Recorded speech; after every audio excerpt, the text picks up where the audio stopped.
If you want to write a book or a screenplay that either becomes a bestseller or earns a lot of rewards or stands the test of time, then you're going to want to pay attention to this video right here. Today we're talking story structure, and story structure is, I would say, the closest thing to the secret sauce that storytellers have had in their back pocket for centuries, literally. It's not the only thing that makes a good story, but without it, you are likely setting yourself up for failure. Now, who am I to tell you this? Well, my name is Jason Hamilton. I am the nerdy novelist, and I have written 14 books and counting. I write every single day. I'm also the developer of the 40-chapter plot module, and before going full-time on this channel, I was working for several years at Kindlepreneur, one of the largest websites all about writing and publishing books. Plus, I've been writing and telling stories in a variety of mediums for pretty much my entire life. And I've made it my mission to really understand stories at their core, especially those stories that either stand the test of time or become really huge and really popular in our modern times. And so I'm going to break down for you exactly what story structure looks like, why it is so universal, and everything else that you need to know about it. So let's dive in.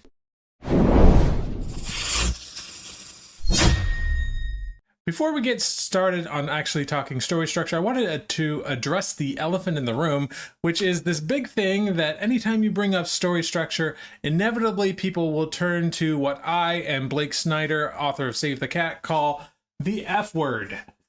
Or, in other words, formula. So a lot of people look at story structure and they say, oh, it's just a formula, it's formulaic, it's going to result in a lot of unoriginal crap out there. And there is certainly a lot of unoriginal crap out there. But for the most part, the kind of stuff that we're talking about today is not that sort of thing. There are conventions to the storytelling genres of today that are, shall we say, just fleeting. They come, they go, they ebb, they flow, they change. But story structure is not one of those things. Story structure is one of those things that has been around for literal millennia. Pretty much every best-selling story or award-winning story, depending on what kind of awards we're talking about, as well as time-tested stories, so things that have definitely stood up to the test of time and have become classics over the centuries, all of those follow very, very similar story structures that we're going to be talking about today. And so what I want to get across with this is that we're not really talking about a formula, okay? We're talking about something that is more like DNA, okay? So think of DNA, let's talk about the human species, right? Homo sapiens. All of us, for the most part, have a head, 2 arms, a torso, legs, etc. We all have very similar features, right?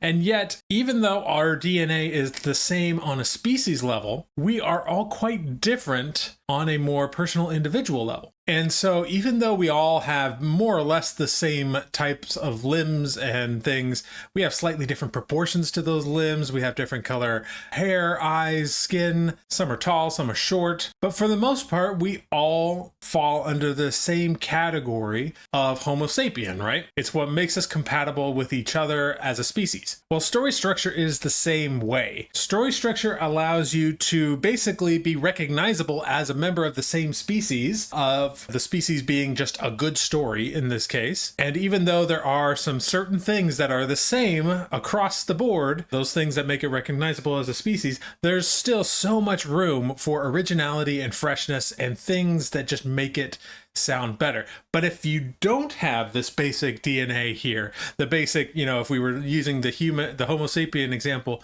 the arms, the legs, the torsos, the head, all of those things that make us pretty much the same species. And yes, I know there are outliers out there, but that's sort of beside the point. Story structure also needs all of those things in order to be recognizable. If you don't have those things, then it's suddenly not a story, or at least not a good story, not a story that's going to resonate with a lot of different people. My favorite example of this is actually an internet phenomenon. It's one of my favorite things that the internet has given us in recent years, and that is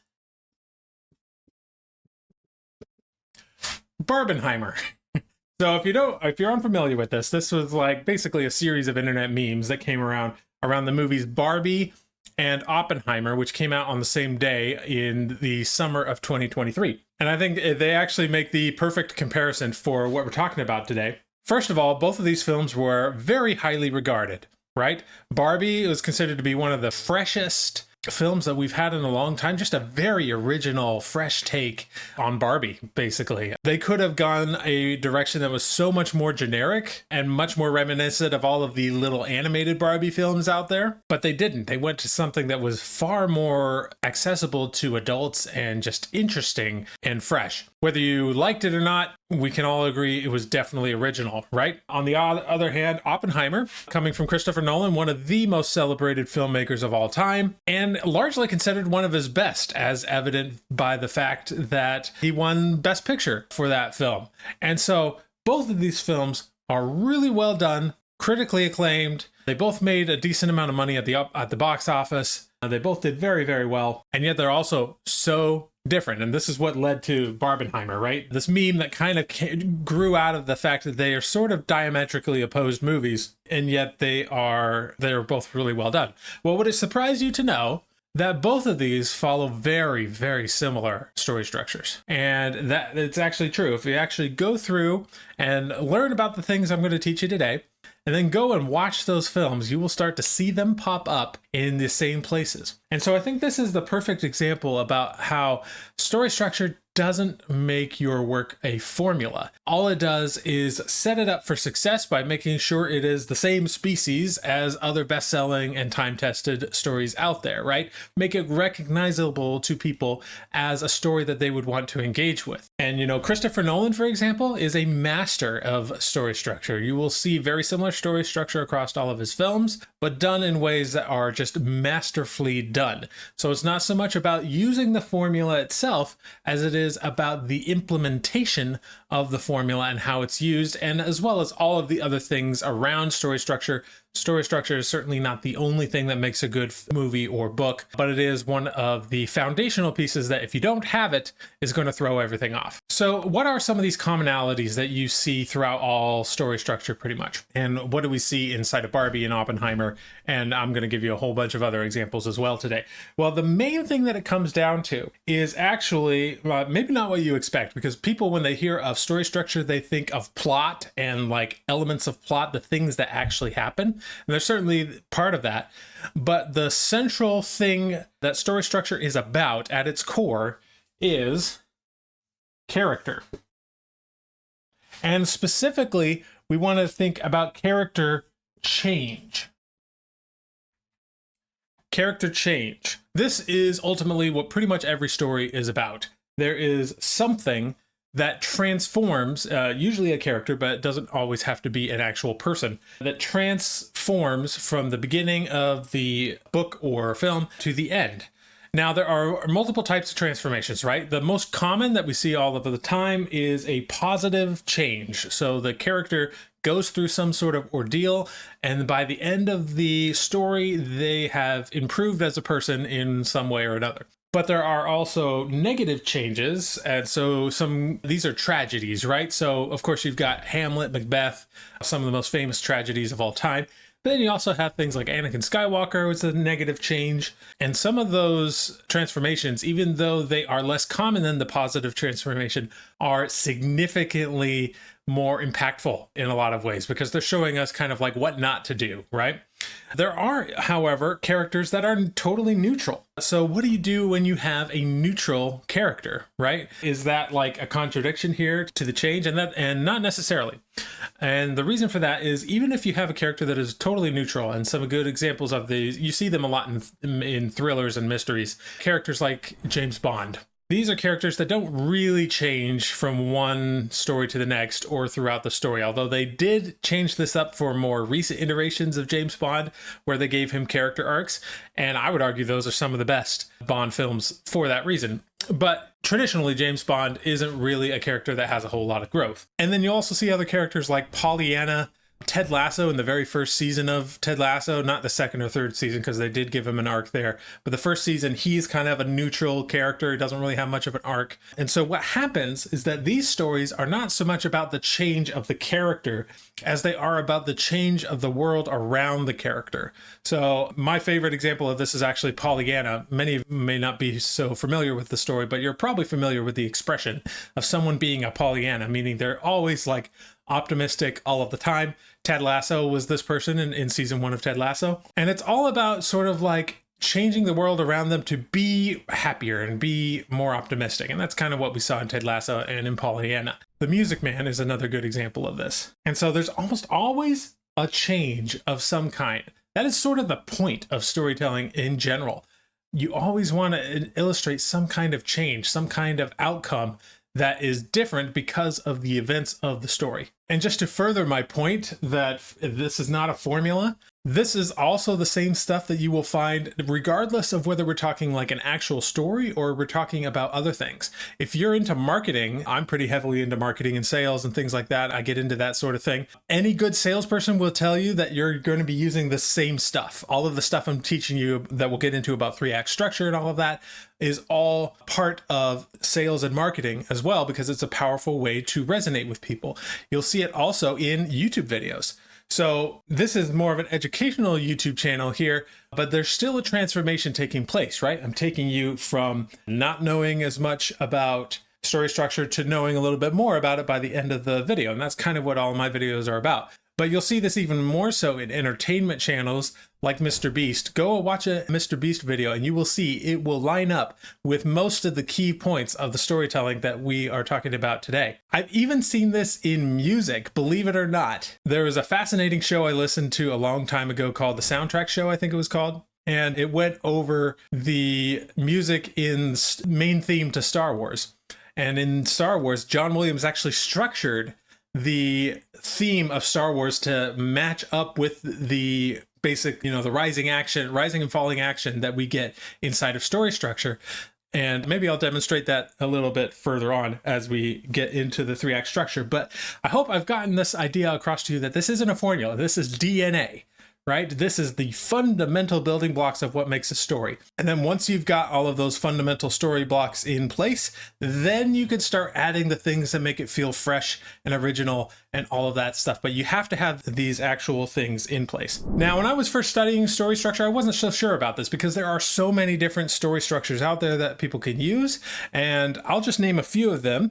We have the 24-chapter novel outline, which is a favorite of mine. Dean Koontz classic story structure, the 8 sequences method, the 8-act structure, the Fichtean curve, the foolproof formula, the 4-act structure, the 5-act structure, or the Freytag's pyramid, the hero's journey, Hollywood formula, James Scott Bell's disturbance in 2 doorways, the Lester Denton master plot formula, the nutshell technique, the one-page novel, the Pinero screenplay method, poetics, plot embryo, tragic plot embryo, prop to folktale structure, romancing the beat, save the cat, 7-point plot structure, the 6-stage plot structure, the snowflake method, the story circle, story engine's blueprint, the story spine, take off your pants, the 3-act structure, the 3-story method, and the 40-chapter plot module by yours truly. So that sounds like a whole lot of different things, right? And that's not even getting into the more specific genre structures as well, because some of the major genres have specific things that you have to do for those particular stories as well. And so when I first got into this, I wasn't sure,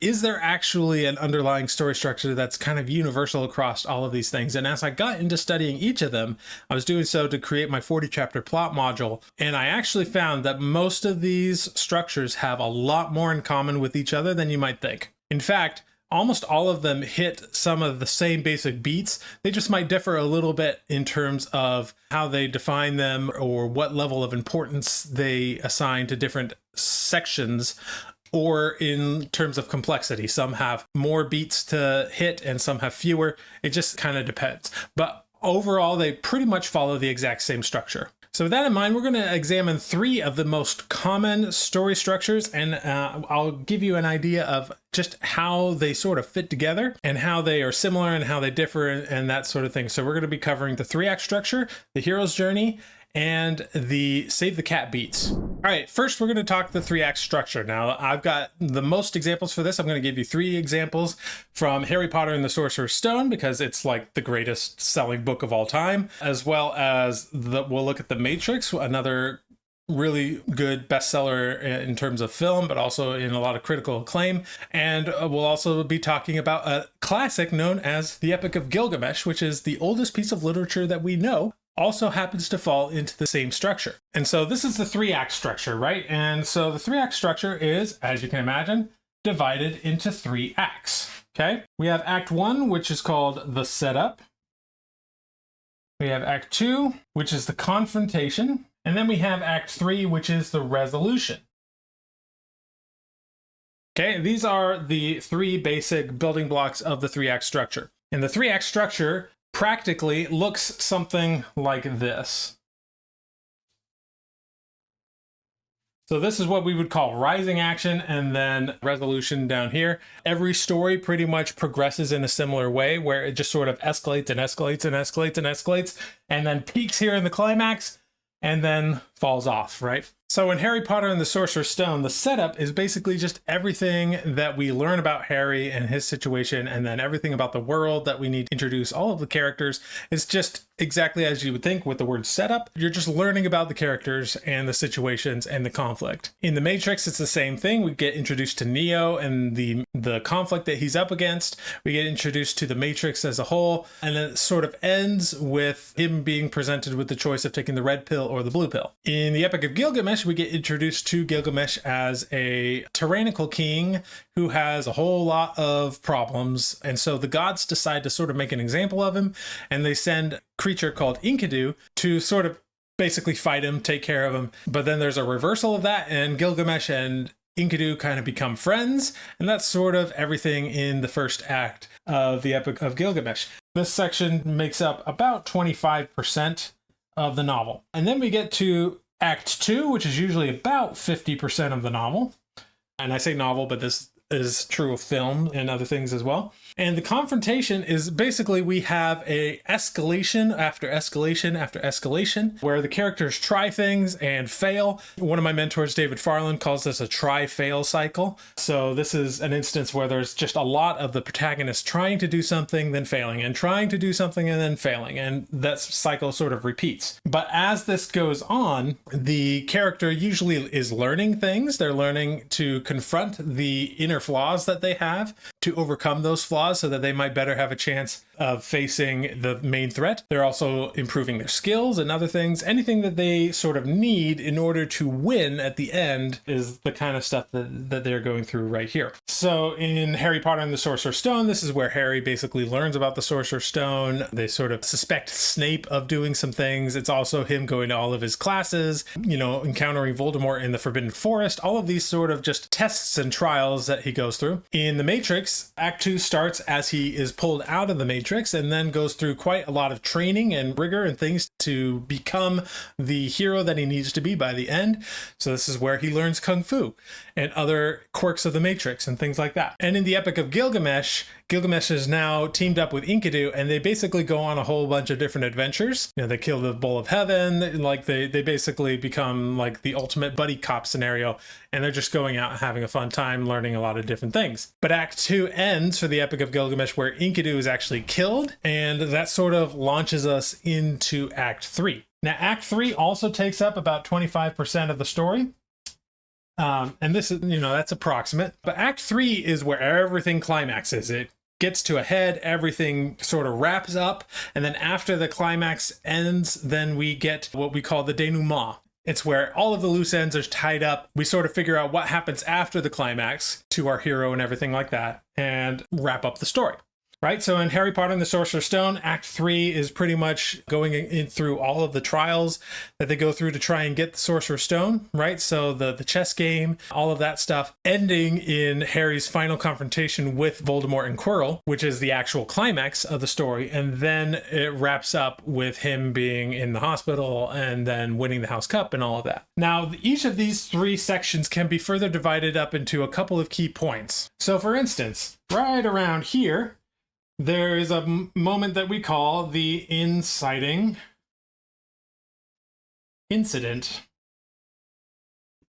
And the inciting incident is basically the moment where things change. And for Harry Potter, this is where we learn that he's a wizard, okay? Literally, the phrase, "You're a wizard, Harry," could be thought of as the inciting incident for the book, right? It sort of kicks everything off, but it comes after a fair amount of setup and other things that have happened before. I kind of neglected to mention, but everything up to here is what we call exposition. And it's basically everything I mentioned already about the setup. The inciting incident in The Matrix is where Neo is basically confronted by Morpheus. and he has the phone call with Morpheus, and then he's sort of taken by the agents, Agent Smith, and goes through that terrifying scene. That would count as the inciting incident. And then there's a little bit more, but then we get the inciting incident for the Epic of Gilgamesh is where Enkidu is created and he confronts Gilgamesh and they fight. That would be inciting incident there. And then we get something that we call plot point 1. And it's basically the same as this line here. It's the moment that transitions us from Act 1 to Act 2. And plot point 1 is, you can think of this as the point of no return. We are moving from the old world into the new scary world, and that happens with plot point 1. So in Harry Potter, this is basically where Harry learns about the Sorcerer's Stone and that someone wants to steal it. In the Matrix, this is where he takes the red pill and is extracted out of the Matrix. A very, very powerful plot point 1. And in the Epic of Gilgamesh, this is where Gilgamesh and Enkidu kind of become friends and decided to team up. And that sort of moves us into Act 2. All right, in Act 2, there are 3 other very important moments or sequences. First, we get what's just called rising action. And this is just exactly what you would think. It's where things just start to escalate. It's where, we learn Kung Fu and all of those things, all of the skills that are needed. You can think of this as the moment in the trailer for any good film. A lot of what you'll see in the trailer is centered around this concept of rising action, because it's where a lot of the fun stuff is happening. It's where what Blake Snyder calls the promise of the premise. The premise of the movie is sort of paid off here. But then we get an important moment right here in smack dab in the center of Act 2 that's important enough that I would almost argue that this should be a separate act. So this should be almost a 4-act structure, with this moment here in the middle called the midpoint. And the midpoint is kind of a moment where the main character really needs to confront themselves.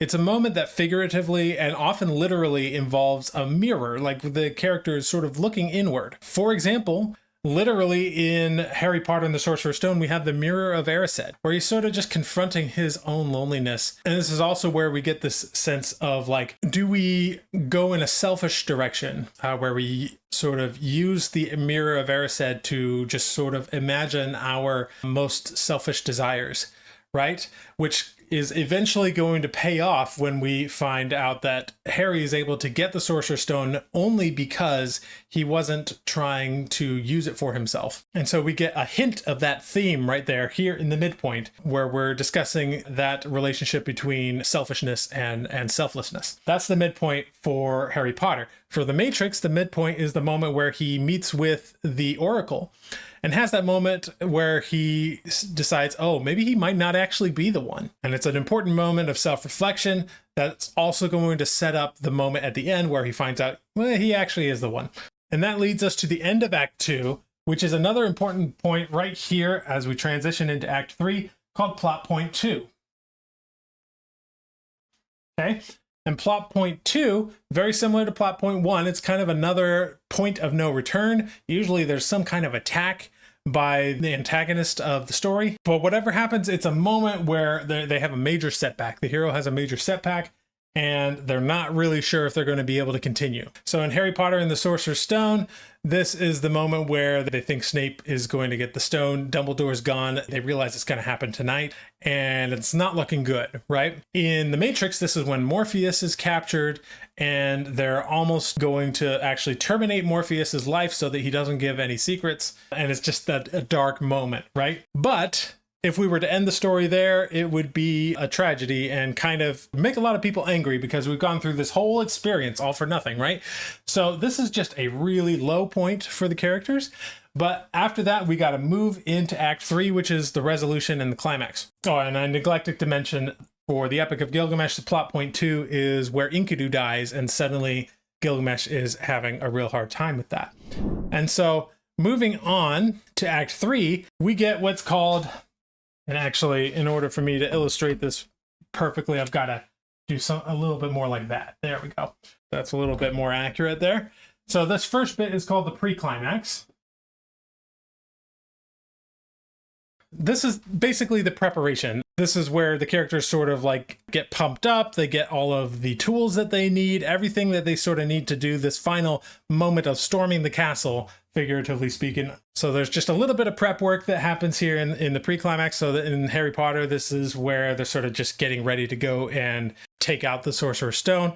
And then there's also all of the steps going between them actually, arriving and putting Fluffy to sleep and all of that stuff. All of the confrontations that they have right there is a series of steps that could all be kind of considered the pre-climax. The same is true in The Matrix, where in The Matrix, Neo says, we're going to need guns, lots of guns, right? And that's part of this pre-climax where they're getting ready for the final climax. And then there's all of the initial attempts at getting into the building and everything like that. That's all part of that. In the Epic of Gilgamesh, Gilgamesh actually goes on a sort of quest for immortality, and he encounters the Mesopotamian version of Noah, who, gives him some insights on that. But ultimately, that quest searching for immortality could be considered this pre-climax. And then right here, at the very top, we get the actual climax. And Harry Potter, this is obvious. This is the moment he confronts Voldemort / Quirrell. That is the pinnacle of this climax that we've been building up to this whole time. In The Matrix, this is the same thing where he's confronting Agent Smith. And they have that sort of chase scene where the agents are after Neo, but then he gets shot. And then, not to spoil the story, but he discovers he is the one, and he's able to overcome everything and sees the Matrix as it is, right? That's the climax for that. In the Epic of Gilgamesh, Gilgamesh comes to this realization that we are mortal and that he is not going to be able to find immortality. And so he has this moment of acceptance, both for his own mortality and for the mortality of his friend who died at the end of Act 2. And it kind of completes the change that we've been building to, where at the beginning Gilgamesh was sort of this conceited, tyrannical king, and by the end he's had a transformation where he realizes that life is special and precious, and he needs to do good with the life that he has. And that leads us to the final step of the three-act structure, which is the denouement. Now the denouement is basically, this is the moment where everything is wrapped up. So the climax has already happened. The danger is largely past at this point. And so in Harry Potter, this is where he wakes up in the infirmary and has that little conversation with Dumbledore, and then everything else is wrapped up after this. So Harry gets to the point where, he gets back and they win the House Cup and everything's fine and he goes home. So it's just tying up all of the little loose ends that we have at the end of a story, but pretty much the story is over by the time you finish the climax. The denouement is just there to give us a little bit of a chance to breathe, so to speak. In The Matrix, this is after he's become the one and gets home with Morpheus. And you see that final scene where he's on the phone call, basically announcing himself as the one, and then you see him flying away. And in the Epic of Gilgamesh, this is basically his return to his city, Uruk, and he comes back as a wiser king and all of that. Basically, it's just his return, having gone through the journey that he's gone through. And that, in a nutshell, is the three-act structure. Now, I've given you three examples here, but now we're going to move on to the next major story structure that people are familiar with. It might be the most popular one, and that is the hero's journey. So let's get into that. Okay, so now we're going to get into the hero's journey, which is probably one of the more well-known actual story structures that people use. It was popularized, or at least kind of introduced, by a man named Joseph Campbell, who I happen to have as one of these images here on my wall because he's one of my inspirations and my heroes. He kind of came up with this 17-step formula that he looked at in all the mythology. He was a mythologist, and he said he just noticed that there were a lot of similarities between different myths, and he kind of came up with this 17-step formula that he called the hero's journey. George Lucas then famously took the hero's journey and used it in Star Wars, which is why for this example, I'm going to be using Star Wars as the primary example of how the hero's journey works. Joseph Campbell, I think, is even quoted as saying that George Lucas was one of his best students ever, even though they didn't actually meet until after Star Wars was a thing. Now, as we go through this, you'll find that there are a lot of parallels between the hero's journey and the basic three-act structure that we just covered. And like the three-act structure, we can actually divide this hero's journey into three parts. The first part is called the departure. The second part is called the initiation. And the third part is called the return. And just like the hero's journey, you could summarize this as Act 1, Act 2, and Act 3. Now, even though Joseph Campbell created a 17-step process, this model was eventually taken by a man named Christopher Vogler and simplified into 12 steps, which were specifically designed for writers writing a screenplay or a book or something like that. And so I'm going to be using the 12 steps here for this example, but understand that Joseph Campbell originally had 17, but that was meant to be more from an academic, descriptive example of working with the different myths and not as a guide for actual writing. Now, a lot of the times when people discuss the hero's journey, there is a model that people will use that is more circular. It looks like a circle rather than the hero's journey, which looked something like this, right? With rising action and then a climax and then falling action. And the reason why the hero's journey is so circular is because it's meant to be sort of a adventure, a voyage, and then a return. It's a circular motion where you start someplace, you go somewhere, you go through an ordeal, and then you end up back where you started, a changed person, different than you were before. But honestly, if we're being honest here, you could use the same model of this rising action, climax, and then falling action, just the same with the hero's journey as you could with the 3-act structure. Just for simplicity, I'm just going to be listing out the 12 steps here under these 3 sections. But overall, just keep in mind, you'll see a circular model for the hero's journey quite often. Now, in the hero's journey, under departure, there are 5 different steps. Under initiation, there are 4, and in return, there are 3. Now, if you recall, if we're mapping this to the 3-act structure, you'll recall the first act is one of the shortest. It's at 25% roughly, whereas the middle one is the longest at roughly 50%, or the third act also at 25%.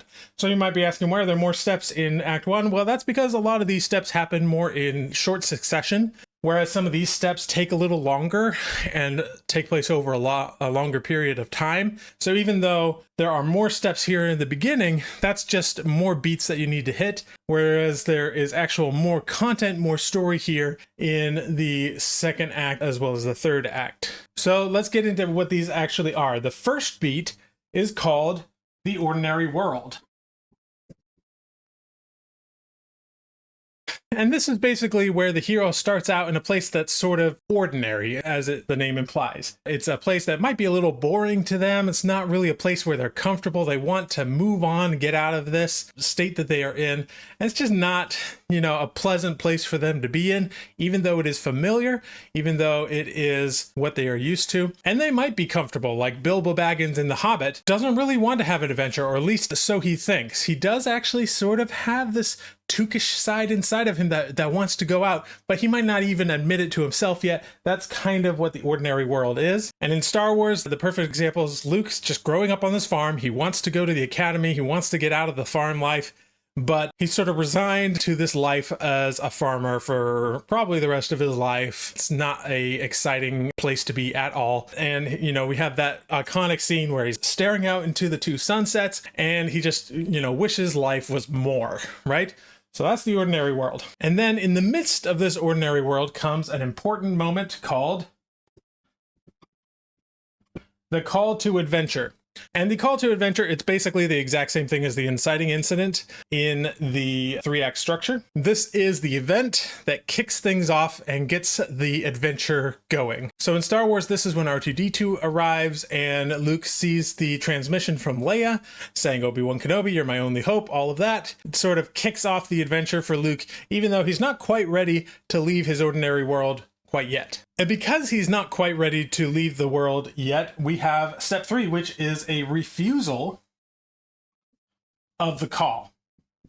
And the refusal of the call is exactly what it sounds like. There's an initial moment where you're kind of digging in your heels, not wanting to go on this adventure. It's obvious in The Hobbit that Bilbo doesn't want to go on this adventure, at least so he says. He's very uncomfortable with the idea. And in Star Wars, we see this as well with Luke as well. When Obi-Wan tells him that you must learn the ways of the Force and come with me to Alderaan, Luke's like, I'm not going to Alderaan. Like, I've got to get home. I've got chores to do. I've got all this stuff. He's sort of resistant to that call, even though he's initially sort of drawn by it. Now, right around the same time, and in Star Wars, these are actually kind of reversed, but they can happen sort of before or after one another, is meeting the mentor. So the mentor figure is an important figure in the hero's journey. Now, A lot of books and movies don't actually have a mentor figure in the sort of Obi-Wan Kenobi sense, where Obi-Wan is clearly a wise old wizard mentor figure, which we do see in a lot of fantasy and things like that. We see it in, characters like Gandalf and Dumbledore. But a mentor figure doesn't have to be an actual sort of wise old wizard character. The mentor can be anybody. It can be someone just giving advice. It can be a parent. It can be an ally. It can even be something like a piece of information or a book or something like that that sort of guides the character along. Of course, in Star Wars, the mentor figure is Obi-Wan Kenobi, and the role of the mentor figure is to kind of pull the protagonist along into the story to get past this refusal of the call that we have here, and also to equip them with knowledge or tools that they need. We see this quite literally in Star Wars with Obi-Wan giving Luke his lightsaber and training him in the use of the lightsaber and use of the Force throughout the film. So that is the mentor figure that we meet early on in the story. And then next we get a very important moment, which is the equivalent of plot point 1 in the 3-act structure, called crossing the threshold. And this is exactly like the name implies. We are moving from the ordinary world into a new and unfamiliar world, hence crossing the threshold. And in Star Wars, this is another very obvious moment. This is where Luke's uncle and aunt are killed, and he says, okay, we're going to go, and they go to Mos Eisley Cantina, which is full of a very unfamiliar clientele. It's not a comfortable place for Luke, and it's very evident from the moment they step in that we are in a new world. This is a new experience for Luke. And this is the same as plot point 1. It's just that moment that pushes us into Act 2, usually kind of a point of no return where we can't go back to what we were in before. And that leads us into Act 2, or initiation in the case of the hero's journey. The first step here is one of those longer beats. So this can take place over many scenes in Act 2 and take up quite a bit of the real estate of your book. And that is tests, allies, and enemies. And so in this particular sequence of events, this is where we get to know all of the different characters that are going to be important to the story. So this starts primarily when we meet Han Solo and Chewbacca, but we also get a sense of who the villains are. The villains kind of become a bigger player in the story overall and in the life of the protagonist. So we get stormtroopers, we get the Empire is now actively pursuing the Millennium Falcon, and Luke and Obi-Wan and everybody there. They arrive on the Death Star and things get even more crazy, and it's just kind of escalation of what David Farland calls try-fail cycles over and over again. Once again, just like the 3-act structure, this is kind of a moment to really include a lot of the exciting things that you would think of as trailer moments, meaning those moments that you might see in the trailer that promise what the story is going to be about. And then for step 7, we get what we call the approach to the inmost cave. And the inmost cave, we can think of it literally or metaphorically as a place that we go where bad stuff is going to happen. We're going deep into this unfamiliar world, this not really exciting place to be, where we're having lots of trials and tribulations along the way. And I like the word inmost because there's also a sort of an inner conflict going on here as well, because the character throughout all of this has something that they need to learn, something they need to change about themselves in order to succeed at the end. And so having a little bit of that inner conflict, which we might see in the 3-act structure in places like the midpoint, it's a very important part of this whole process. But the approach to the inmost cave in Star Wars, it's very literal. They go to the Death Star and it's like this literal, scary, evil place that it's literally like a cave because it's a space station. You can't, you're surrounded by it. And so all of the trials and the tribulations that they go through on the Death Star all kind of factors into this beat of approach to the inmost cave. And then we get an important, almost climactic section. This is more of a specific moment or scene that we get called the ordeal. And the ordeal is, like I said, kind of a climactic end to these 2 beats that we've had here, where things kind of come to a head. And this is very similar to that space right around the midpoint and plot point 2, where we have this another point of no return event where people are going into the 3rd act. that sort of starts to happen around the ordeal. And this is a pivotal moment for the hero where, because of the trial that they go through in the ordeal, they will be forever changed. And in Star Wars, this happens in the events leading up to rescuing the princess and getting off the Death Star. That's the ordeal, is to get off the Death Star. But in the process, that ordeal is heightened because Obi-Wan Kenobi dies. Spoiler alert for Star Wars if you haven't seen it. And that's what makes this ordeal so painful, is because usually something happens that is a painful moment. In this case, it's Obi-Wan Kenobi dying and Luke losing his mentor, or at least so he thinks. So that's the ordeal. Kind of paired with this ordeal is something that we call the reward. So because the hero goes through this ordeal, the hero actually gains something from it. This can be new knowledge. This can be a literal object, a boon, something that they carry with them. Certainly it's going to include things like experience and things like that. And so the reward in the case of Star Wars is they've recovered the princess, right? And the princess now, together with R2-D2, is going to give them the information that they need and the ability that they need to actually take on this Death Star, the main threat that is the Empire. Along the way, Luke has also learned quite a bit. He's gone through a lot of action and become a more capable hero as a result. But that kind of leads us into Act 3, which begins with a beat called The Road Back. And the road back might be literally the heroes trying to get back to the ordinary world that we see at the beginning here, but it also might just be sort of like they're retreating from the cave and the ordeal that they just had where all of this stuff went down, right? They're kind of retreating from that, trying to get away, but also maybe getting ready for an even greater conflict, which is to come. And we see this obviously in Star Wars as they're escaping the Death Star. They get pursued a little bit, but they manage to get to Yavin 4 and get the plans for the Death Star to the rebels there. And they start to work up a plan in order to actually attack the Death Star. That's all part of the road home. Which leads us to one of the most important beats here, and that is the resurrection.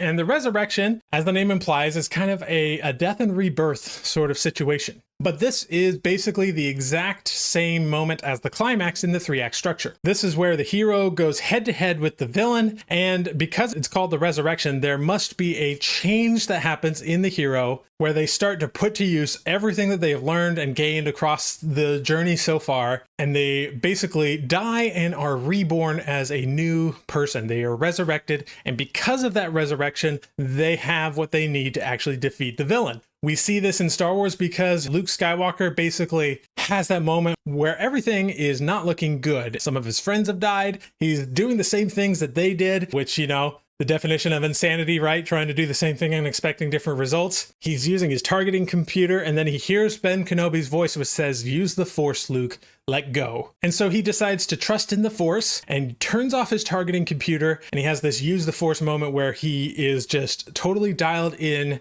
to everything that he has learned so far. He lets the torpedo go, and it blows up the Death Star. So that is the resurrection moment where he kind of lets go of his old self and embraces a new self, which is more trusting of the Force and letting go and not as distrustful in himself. And that leads us to the final beat in the hero's journey, which is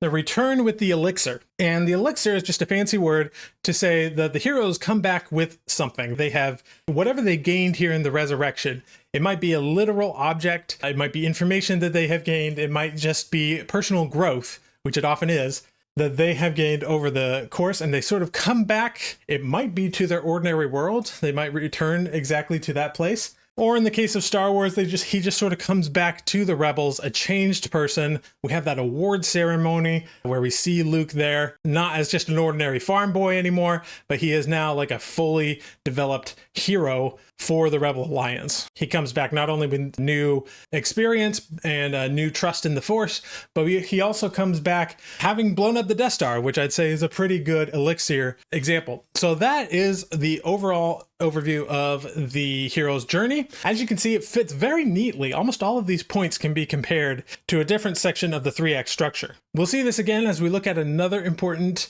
story structure known as the Save the Cat beats. So let's get into that right now. If you've read the book Save the Cat, and if you haven't, I highly recommend it, you will know that the name Save the Cat is referring not to story structure, but to a way of making your character compelling. But inside the book, there is a series of 15 beats that he recommends as the proper story structure. And so even though the phrase Save the Cat is kind of referring to something else, it's sort of become known as the 15 Save the Cat beats. They were developed by Blake Snyder in his book Save the Cat, and Blake Snyder has sadly passed on at this point, but he wrote several books before he did, and then Jessica Brody has actually written a couple of books. Save the Cat writes a novel, and Save the Cat writes a young adult novel, which I also highly recommend you check out. But let's go through each of these beats all together, and I'd like to actually start with the first and last beat before we get into everything that is in the middle, because I feel like this first and last beat, it's something a little bit more unique to Save the Cat, and something that we haven't seen yet in the other two story structures that we've done so far. And I actually think it's one of Blake Snyder's greatest contributions, if I can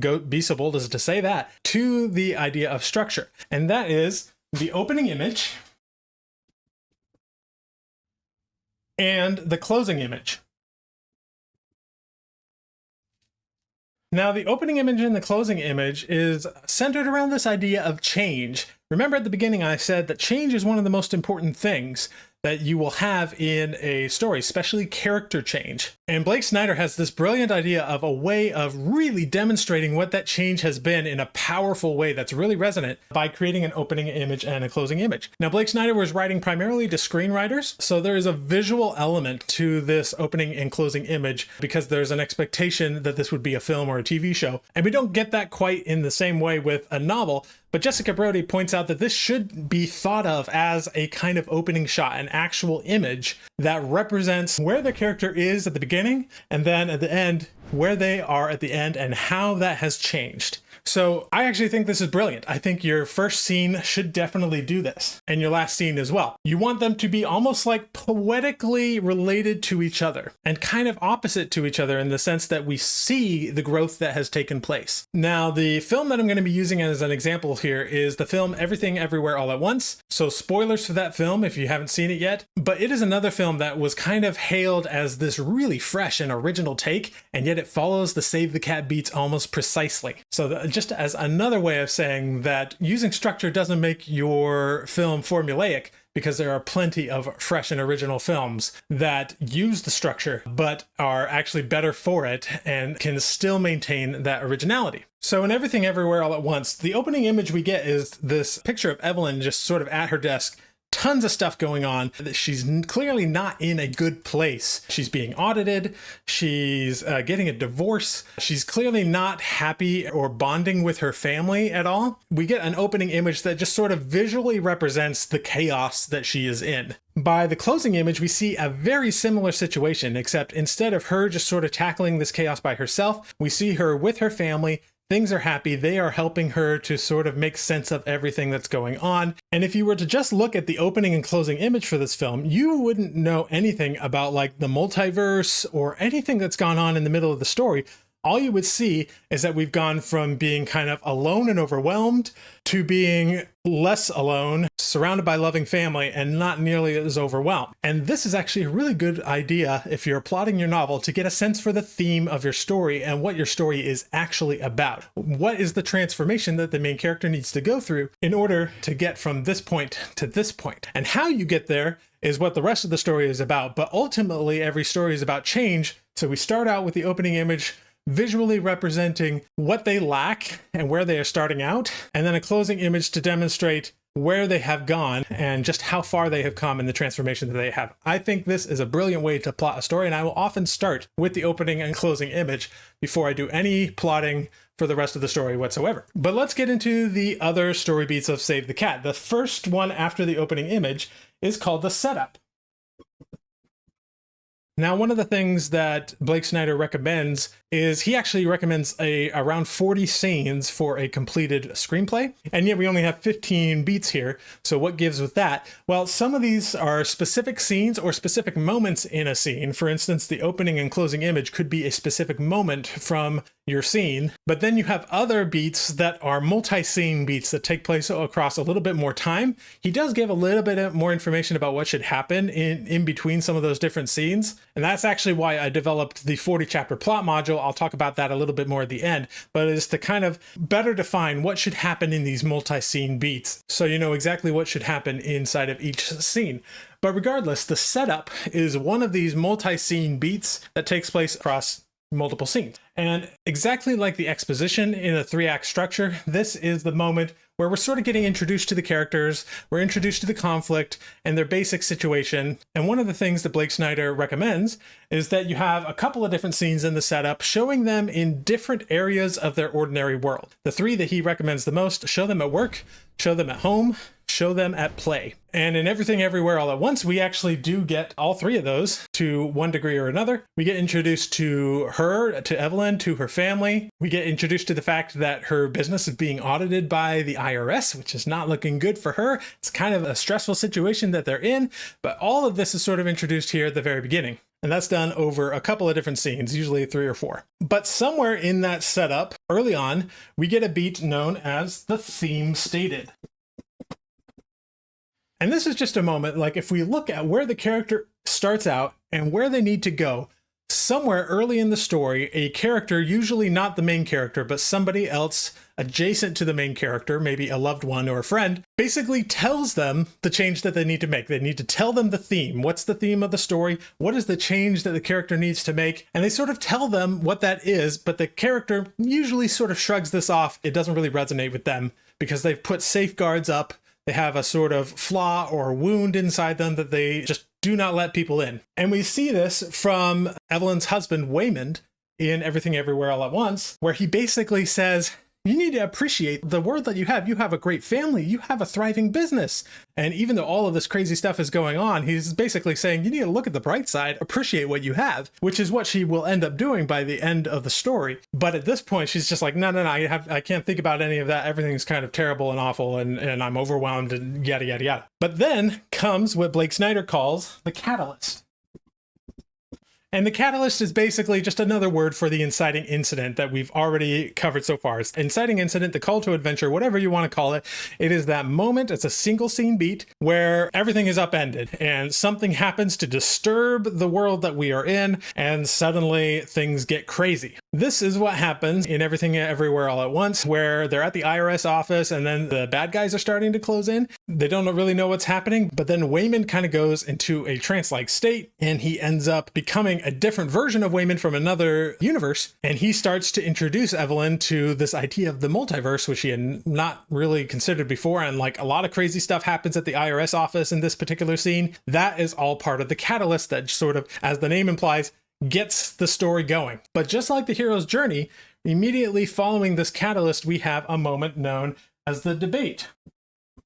Or as in the hero's journey, this is the refusal of the call. This is the moment where Evelyn is just like, I don't know about this. I just want to go back to my business. I don't want to have anything to do with this multiverse. You got the wrong person. That, you know, she goes through this kind of denial across everything that's going on, even though she really can't stop things happening at this point. Like, they're going to happen to her whether she likes them or not, and she's just going to have to deal with it. But at this point, she's sort of digging in her heels and saying, no, I don't really want this. And then we get what Blake Snyder calls break into 2. This is the equivalent of the plot point 1 from the 3-act structure. This is where we are moving from Act 1 into Act 2. So you could actually look at this as kind of like this being the dividing line here between Act 1 up here and Act 2 down here. And this is the moment where we have basically an event that forces the character to move into the action of the story. It pulls out the rug from under them, and we have moved into Act 2 over a kind of point of no return, just like the other points that we've covered that do the same thing in the hero's journey and the 3-act structure. And this is where Evelyn is kind of whisked away, and she starts to learn about the multiverse and her role in it and her alternate self's role in the multiverse. She can't really go back at this point. She's got too far in. That's just the basic role of the break into 2. Now, around the same time, what's called a B story character, and we have a chapter called The B Story.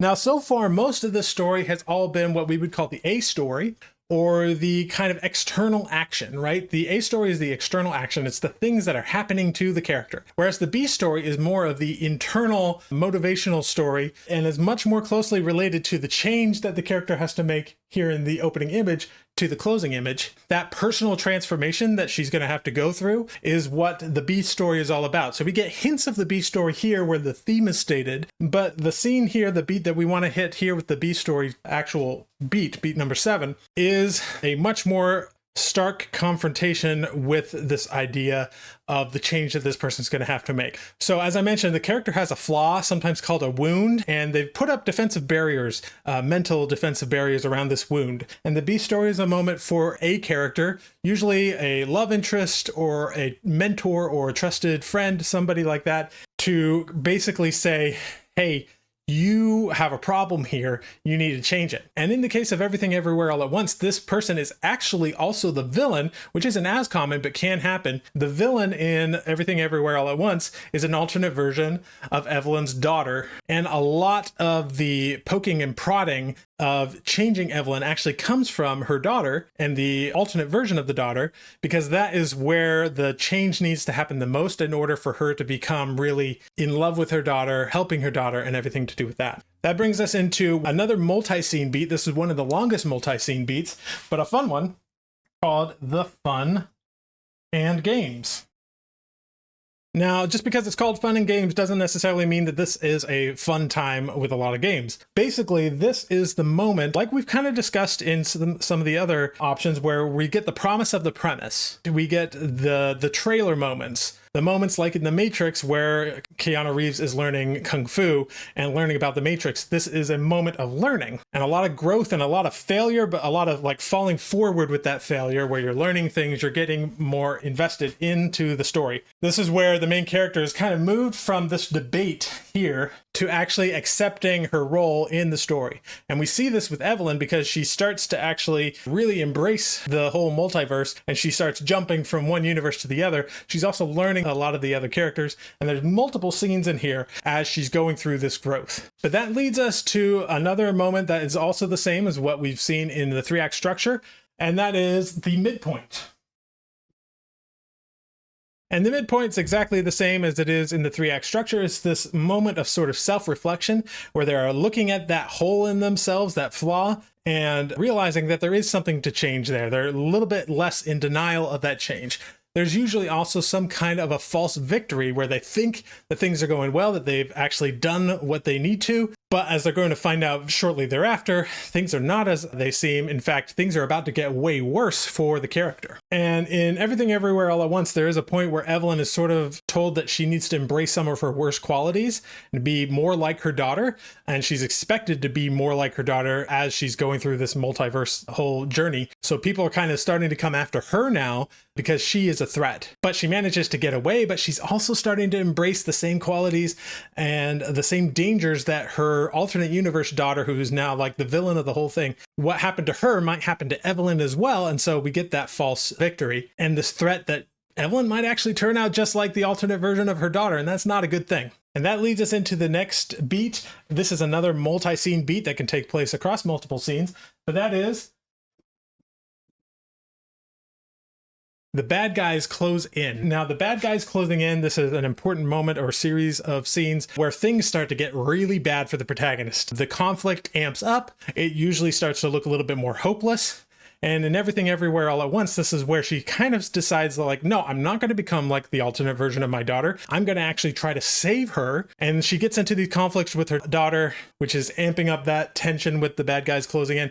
But also the good guy, the supposed good guys, are also closing in on her. So even though they call themselves the good guys from the perspective of the story and the protagonist, they are the bad guys because they're trying to get her. They're trying to stop her from becoming an enemy even worse than her daughter and from basically destroying the whole multiverse. But through all that, she's like sticking to her guns and says, I'm going to do this. I'm going to fix things and I'm going to do it by embracing this multiverse. But throughout all of that, as she's skating on thin ice, which kind of leads us to the next moment, which is all is lost.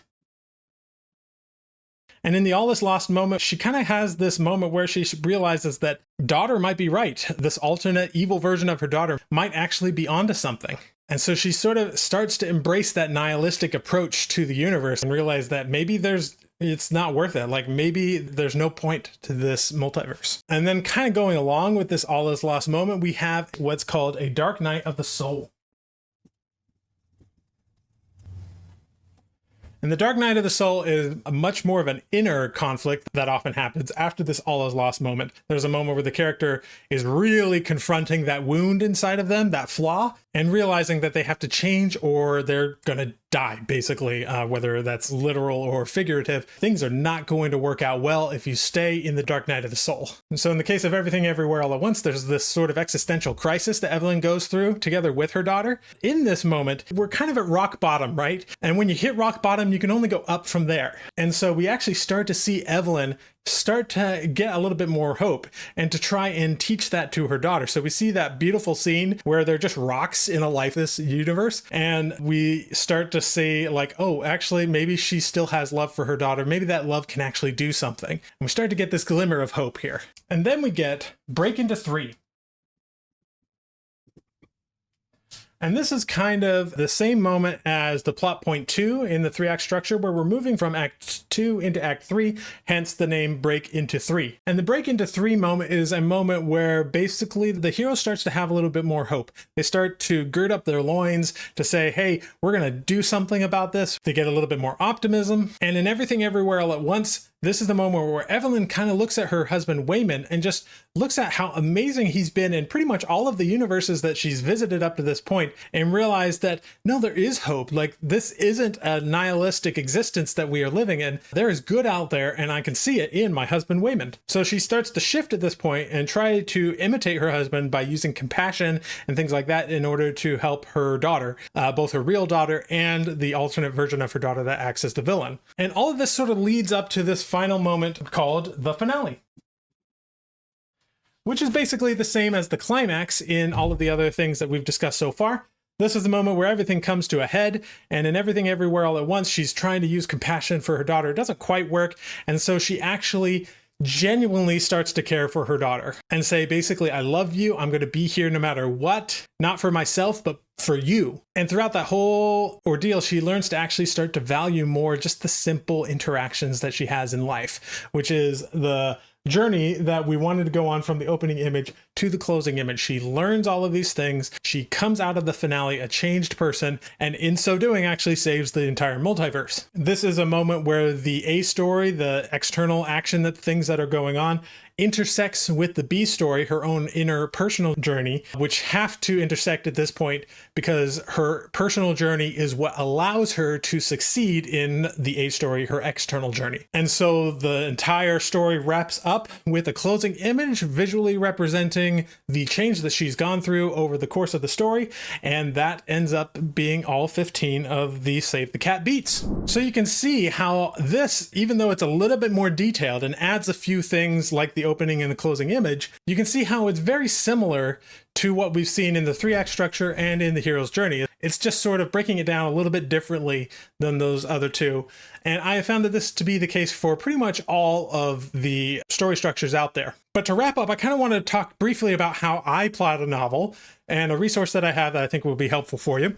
Now, there are many ways to actually approach writing a novel and plotting a novel, but I'm just going to give you the way I do it, just in case this is helpful for you. Certainly, you can do things in a different way. But one of the things that I like to do, most of us usually have a concept, a germ of an idea in our heads already when we get started.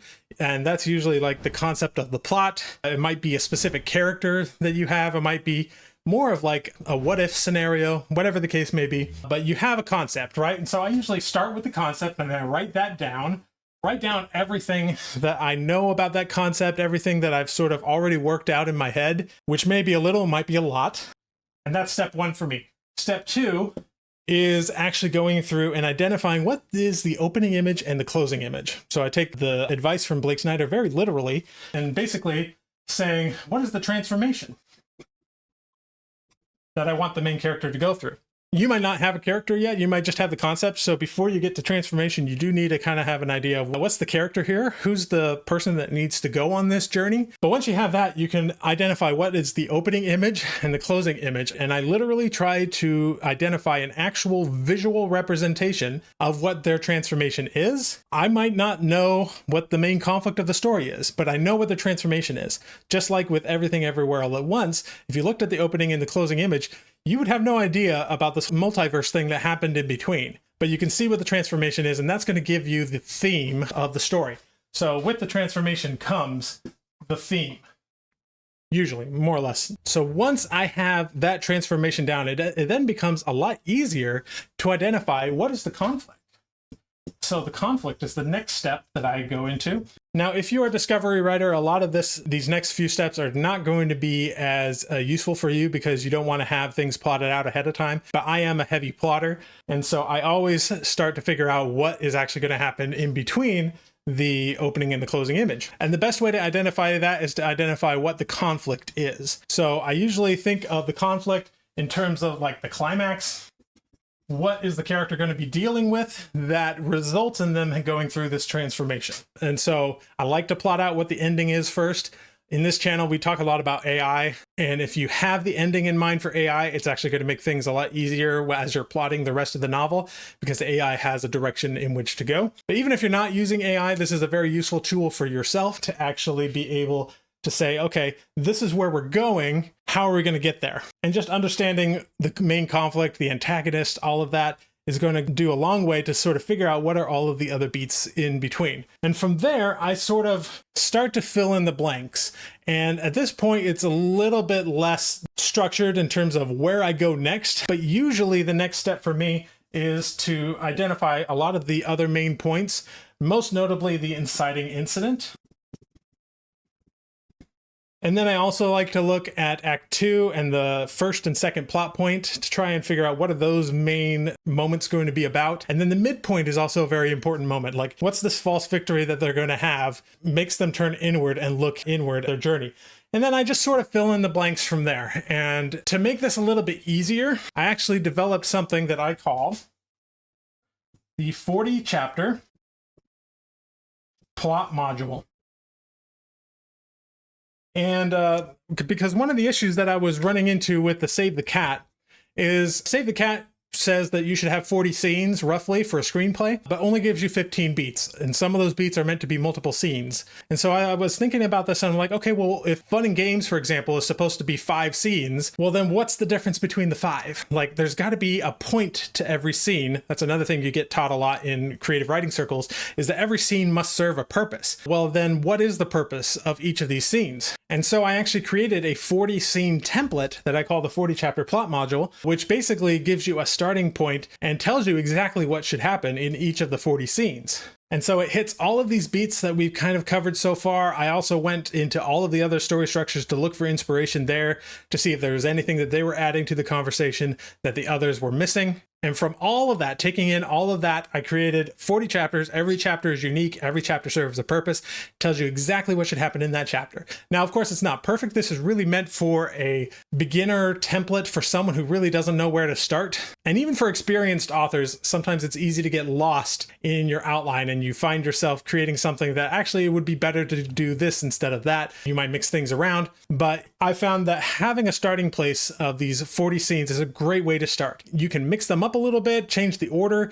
Like I mentioned with the meeting the mentor scene in Star Wars, that one kind of happens a little bit before her refusal of the call. So you can mix up the order just a little bit. You can combine scenes or split them up. But in general, it provides a very clear step-by-step 40 scene guide for a complete novel with a single protagonist.